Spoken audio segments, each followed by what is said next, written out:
Vieni a Matera, è ovvio che salverai questo video per sapere dove mangiare la miglior cucina tipica. Parliamo del primo ristorante nato fra i sassi di Matera circa 35 anni fa e che sorge in questa location a dir poco stupenda. E c'è anche questa suggestiva terrazza panoramica. Ho scelto il menù degustazione ed ho iniziato da una serie di antipasti della tradizione. Uno più buono dell'altro e non può mancare un assaggio dei peperoni cruschi.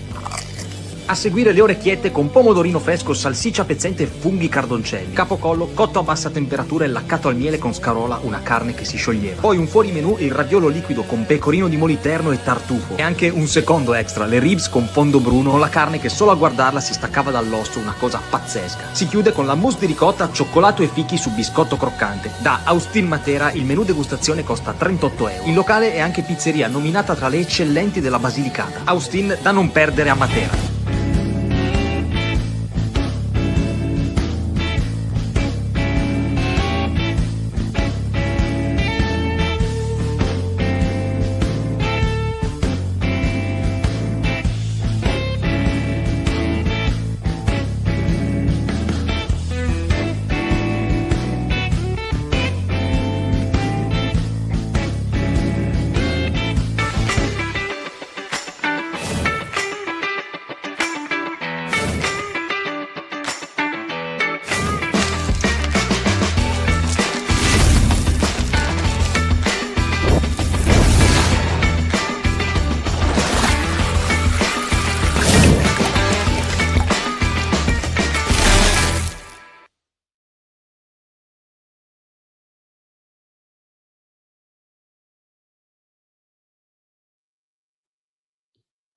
Buonasera a tutti, grazie per essere presenti in Officina Mediterranea a questa puntata di La poesia e musica, la musica e poesia.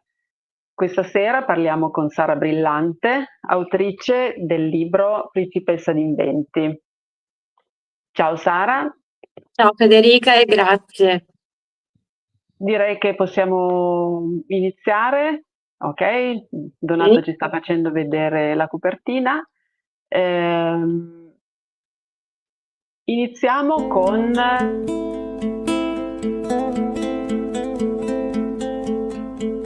Sei nata senza nome e non riesci a sentire quando ti chiamo vieni per ti far venire a dormire. E mo tu chiami sola, nessuno ti consola, nessuno ti consola, e abbracci stai lenzuola.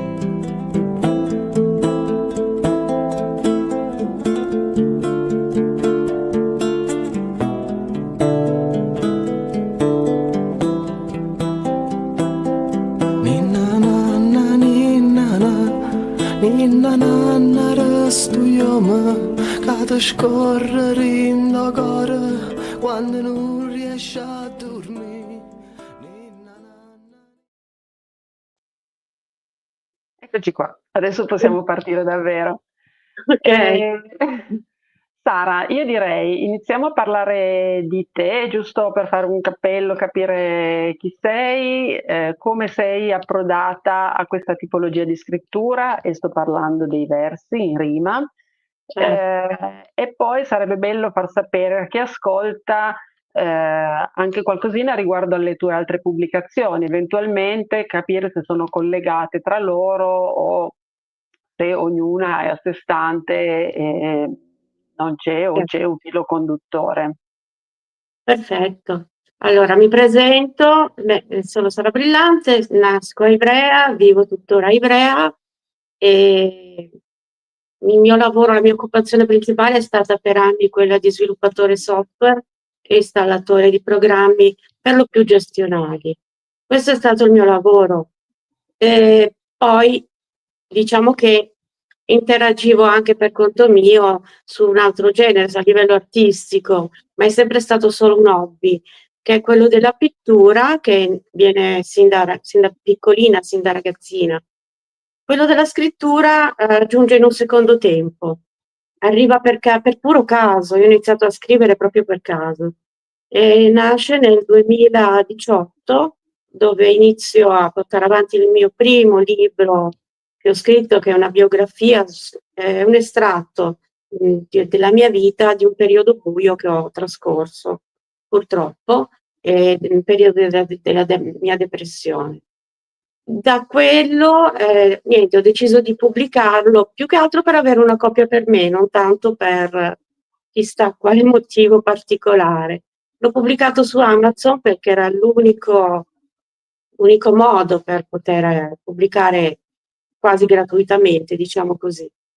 E da lì poi, ho visto che comunque c'è stata in ogni caso un po' di richiesta, ci ho preso un po' gusto, diciamo anche questo. Poi è subentrato subito dopo il periodo del lockdown e tutti chiusi in casa, mi sono aperta un account Facebook che non avevo, non avevo alcun social, non era mia intenzione, diciamo. Poi, non avendo niente da fare, come tutti quanti chiusi in casa, ho iniziato ad avvicinarmi a parecchi gruppi, soprattutto di poesia, e i primi sono stati proprio quelli.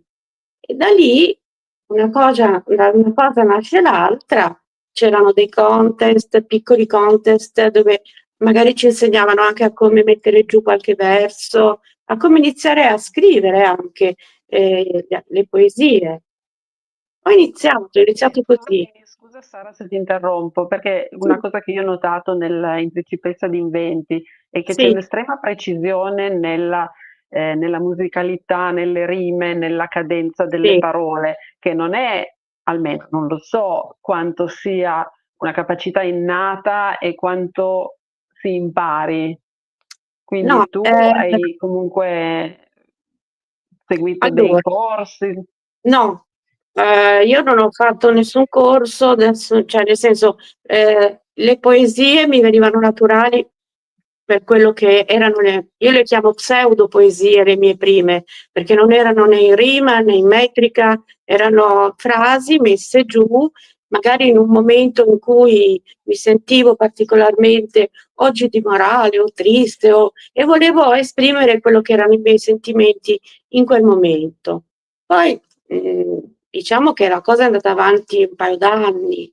Solo dopo, vedendo e leggendo soprattutto tante poesie nei vari gruppi, interagendo e diventando admin anche di alcuni gruppi o moderatrice, ho notato che esisteva questa tipologia di poesia in metrica, di cui io onestamente, non avendo né gli studi né fatto proprio niente a livello letterario, perché sono analista contabile, quindi non c'entra proprio nulla, e mi sono un attimino interessata a questa scrittura particolare e mi sono chiesta se potevo in qualche modo imparare la metrica. Mi è stata insegnata la metrica ovviamente grazie a un professore che è Pasquale Vulcano, e all'interno di diversi gruppi di poesia e diciamo che io mi sono trovata benissimo con lui. Cosa ha fatto? Tramite Messenger, mi ha dato le dritte, le nozioni, non dico di tutto, però di quelle che potevano essere le basi per iniziare a concepire la poesia sotto un altro aspetto, non soltanto ehm, dal punto di vista lineare, di scrittura, come fanno in molti e come ci sono anche dei grandi poeti che poi ognuno sceglie la propria strada, ci può essere versi liberi, versi in metrica, versi prosaici, cioè poi io mi sono anche un attimino ma ho continuato veramente molto a scrivere, anche e soprattutto in prosa, perché la prosa, ecco, è proprio quella che mi viene più spontanea di tutte. E con la metrica, dopo aver trascorso, anche quasi un annetto a iniziare a mettere giù dei versi i primi versi, le prime poesie magari erano corte, brevi, però diciamo che ho avuto sin da subito una certa dimestichezza con le rime. Le rime mi vengono naturali anche se scrivo una prosa o un qualsiasi testo, ecco, questo sì. Infatti ho notato, adesso questo chi ascolta non lo sa ancora, il tuo libro è diviso in Sì, parti in rima e parti in prosa. A sì, volte ho notato che nelle parti in prosa ci ce sono l'hai delle là. rime. Sì, C'è comunque quella cadenza anche nella prosa, probabilmente sì, ti viene proprio sì, naturale, ce l'hai un sì, pochino nelle tue sì, sì. corde, insomma. Sì, sì, quella sì, mi viene proprio naturale. Anche quando scrivo, adesso cerco di togliere perché non è che posso scrivere magari una narrazione infilando rime baciate o quant'altro, però vabbè, cerco di togliere perché me ne rendo conto io stessa che mi viene proprio spontaneo e questo sì. Comunque, continuando a rispondere alla tua domanda, i libri che ho scritto, cioè al momento pubblicati attualmente sono 3. Il primo, che è quella, la biografia di cui parlavo, Io non mi abbandono, poi è stato pubblicato Vita.exe e poi per ultimo con la casa editrice Attive Edizioni, Principessa d'Inventi. Dei 3, Principessa di Menti è l'unico libro di poesia, gli altri 2 no, no. E nemmeno quello a seguire sarà di poesia, è narrativa. Cioè, è stato un esperimento questo, proprio. Okay. Sì, devo dire che è un esperimento anche molto particolare, poi dopo spieghiamo per quale motivo. Ed è, da quello che tu mi stai dicendo, in qualche modo è un po' collegato al primo libro che hai scritto, tant'è che in una parte finale di questo libro c'è una sorta di collegamento. Esatto. Invece per quanto riguarda il secondo, che quindi è un romanzo, giusto? No, sono No. dei racconti, Ah, sono okay. sono una serie di racconti. Diciamo che allora, io ho partecipato a diversi concorsi letterari per mio gusto, mio divertimento, così. E allora cosa ho fatto poi? Ho riunito questi racconti in un volume e in più ce ne sono 2 totalmente nuovi, cioè i più lunghi sono stati fatti in un secondo tempo, uno durante il lockdown e l'altro subito dopo, ecco. Comunque, e sono racconti che hanno un filo conduttore anche lì, perché alla fine tutto si riconduce alla mia vita. Quindi anche su vita.exe, ecco perché appunto vita.exe, perché la vita è come se fosse la mia vita messa in un gioco. Ho creato un gioco virtuale e all'interno del quale ho messo parti della mia vita. E ha un filo conduttore perché in ogni racconto c'è una piccola parte di me che può riguardare determinate componenti, che può essere il Natale, magari il mio rifiuto verso il Natale e cose di questo tipo. Con una parte finale, sempre un racconto dove vado alla ricerca di quell'isola che io l'ho chiamata l'isola che non c'è, ma è l'isola che poi alla fine è dentro in ognuno di noi se andiamo a ricercarla. Questo è un po' vita.exe, ecco. Ho capito. Quindi hai spaziato proprio 3 generi diversi. Questo Sì, è molto sì, interessante. Leggendo Principessa d'Inventi, in effetti, viene la curiosità di leggere gli altri perché, si percepisce questa intimità, la vogliamo chiamare così, questo scavarsi dentro. sì. Ehm, parliamo allora, non mi ricordo se l'ho già fatto vedere o meno, questa è la copertina, Sì. voi la vedrete al contrario. Questa copertina intanto è stata disegnata da te, No, la no? copertina è della casa editrice. Ecco una stasera. Ok, No, no, quindi i però dise va bene, però all'interno di questo libro ci sono parecchie immagini, sì, quelle sì. tipo Sì, questa, ce ne sì, sono sì, diverse, tutte molto belle, tutte in bianco e nero, e queste sono sì. tue però. Certo, quelle sì. Sì, Ok. sì, sì, E assolutamente.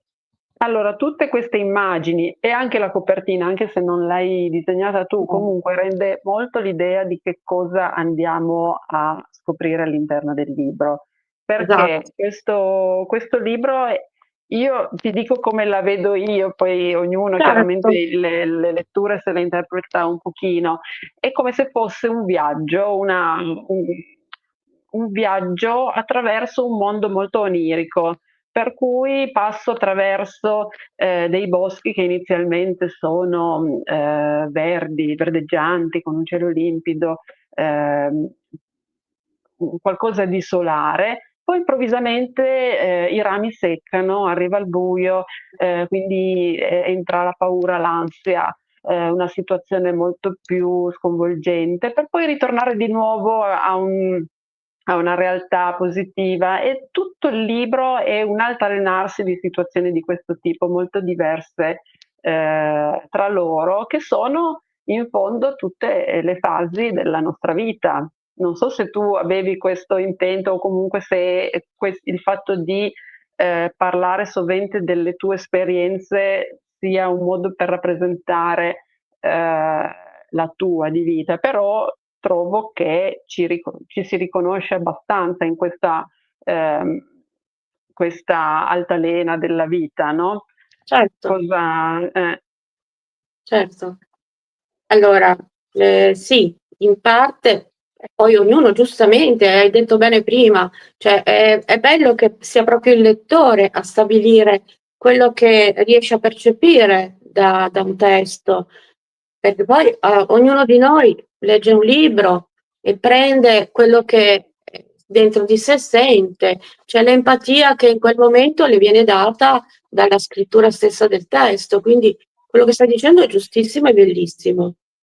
Io, da parte mia sì, ecco, allora, Principessa d'Inventi è un po' sono un po' io alla fine, perché non è altro che il bianco e il nero, il continuo altalenarsi dell'oscurità e della luce, e quello che dice lì è corretto, nel senso che è proprio così. Cioè, io ho cercato di creare una narrazione creandola, cioè tra la prosa e la poesia, ovviamente abbellita con le immagini, come dicevi. E cosa ho fatto?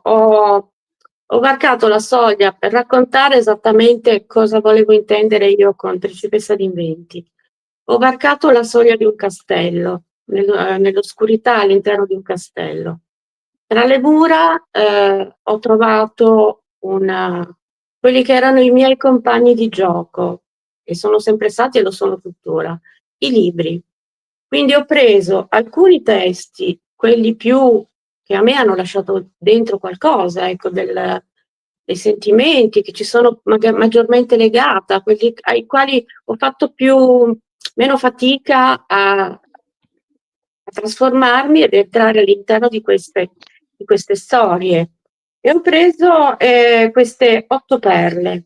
Io dico 7 più 1 perché non mi permetterei mai, visto che l'ultima perla di cui parlo è proprio il mio primo libro, di mettermi al modo pari segreto di cui eh, parlavamo prima. di autorevoli autori, perché insomma, cioè, cosa ho fatto? Ho preso, adesso questo lo vado a leggere perché così è più chiaro. Mi sono addentrata praticamente in alcuni libri che mi hanno che è stato un percorso nella mia vita, tra cui la Divina Commedia, e ho preso l'Inferno di Dante e sono partita da lì. Anche lì oscurità e luce, luce che va e viene.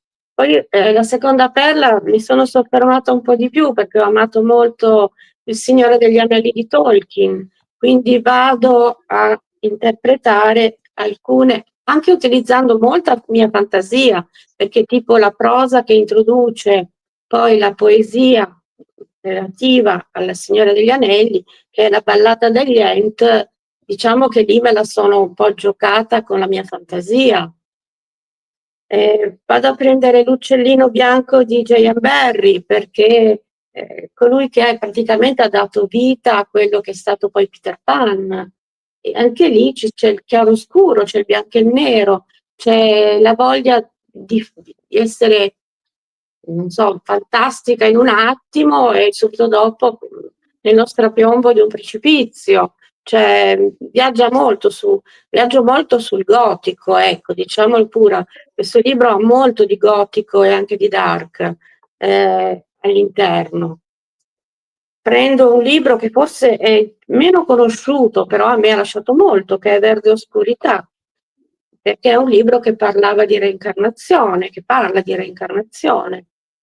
E ho preso Emily Bronte con Cime tempestose, e poi non potevo non prendere uno dei miei autori preferiti, anzi più di uno che è Stephen King, al quale anche lì ho dedicato una prosa relativa a poesia a uno dei suoi testi, che è Duma Kay, quello che in questo caso mi aveva maggiormente colpita, e poi proseguire con l'antologia di Spoon River, che ho letto e riletto, penso, non so neanche quante volte, ogni tanto lo vado a ripescare, perché mi piace questo tipo di generi, e poi finisco appunto con l'Ottava Perla, che fa riferimento proprio al mio primo libro. Il tutto mescolato, come posso dire, io sono amante di Edgar Allan Poe e quindi questo lato dark viene insito proprio anche in quello che ho detto di lui, e questo è. Sì, questo si percepisce molto in tutto il libro. Eh, allora, giusto per spiegare a chi ci ascolta, il libro è proprio diviso in queste 8 perle e all'interno di ognuna ci sono le poesie o la prosa collegate al libro scelto da Sara. In particolare, la settima perla, quella di Antologia di Spoon River di Edgar Sì, Allan Poe, è particolarmente ricca.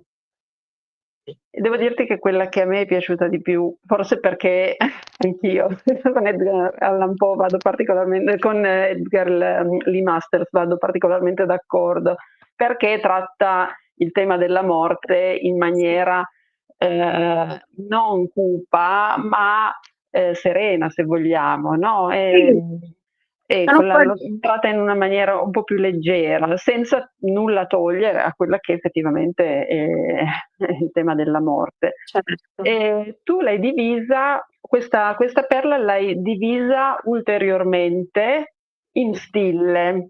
Allora, devo dirti che io la prima volta che ho letto non capivo cosa fossero queste stille. Poi l'ho riletto e ho pensato che trattando l'argomento morte, perché quello è il tema, la stilla mi dà l'idea che possa essere interpretata come un segno di speranza, la goccina di sangue che si può tradurre come un segno di vita.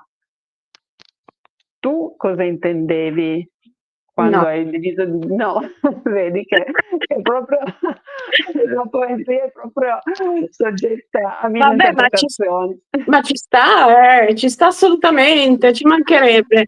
Per me la stilla era una lacrima, Ah, ecco, vedi. proprio Allora, l'esatto opposto. dici qualcosa di più di questa parte, perché nonostante la mia interpretazione completamente sbagliata, io l'ho trovata più Ci coinvolgente. mancherebbe, potrebbe essere, ma può essere tutto poi alla fine, è giusto che ognuno le poesie, come dicevo, le interpreta come meglio crede.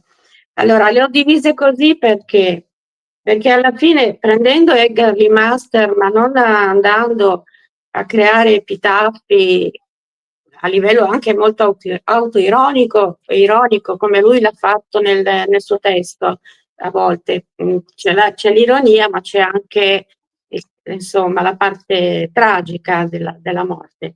In questo caso io cosa ho fatto? Ho voluto dedicare una lacrima, una stilla ad ognuna delle persone a me care, in questo caso mio padre, mia madre, mia nonna, alcuni amici che purtroppo non sono più con me, sia essi reali che virtuali, con i quali ho condiviso anche anni di conoscenza, anche se virtuali.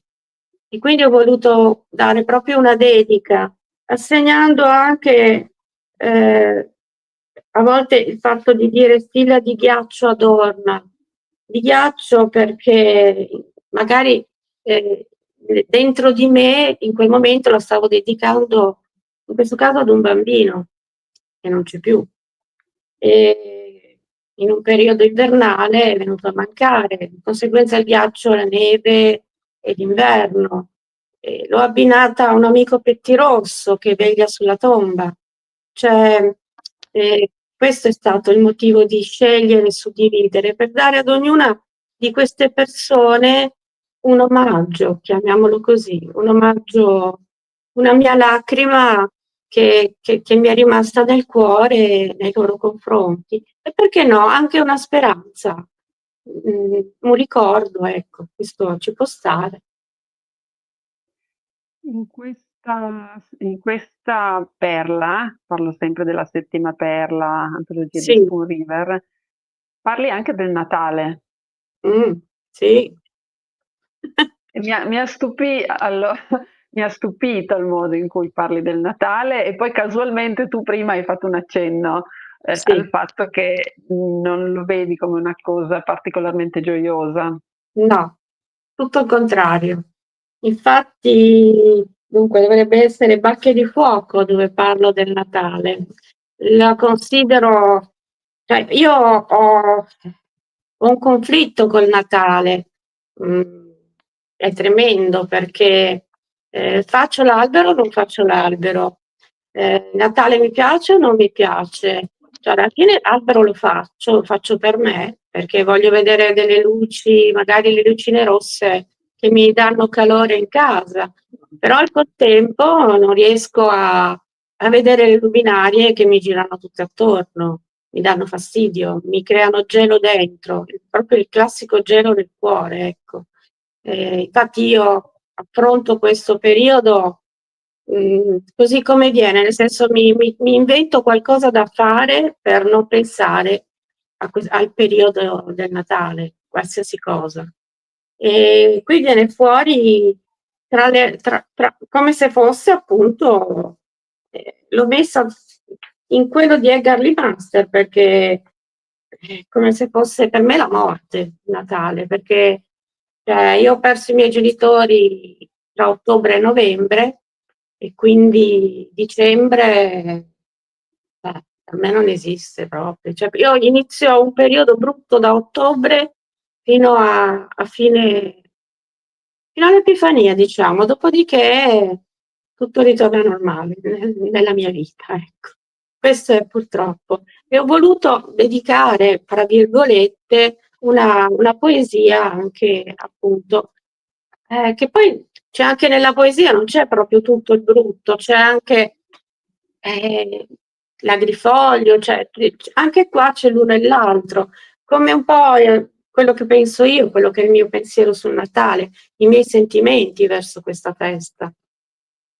Non è un caso che te l'abbia chiesto, mi ero proprio segnata Natale e tra parentesi ho scritto col punto interrogativo ansia, proprio perché io ho percepito questo, poi Sì, che ci siano anche delle immagini positive, sì è vero, sì, però mi ha colpito perché normalmente poi allora, sempre di più il Natale lo vediamo anche sotto un altro aspetto che è quello del consumismo, della fretta, lo viviamo vabbè, sempre meno come un momento magico, forse i bambini, però noi adulti certo, sovente ci passiamo sopra di corsa.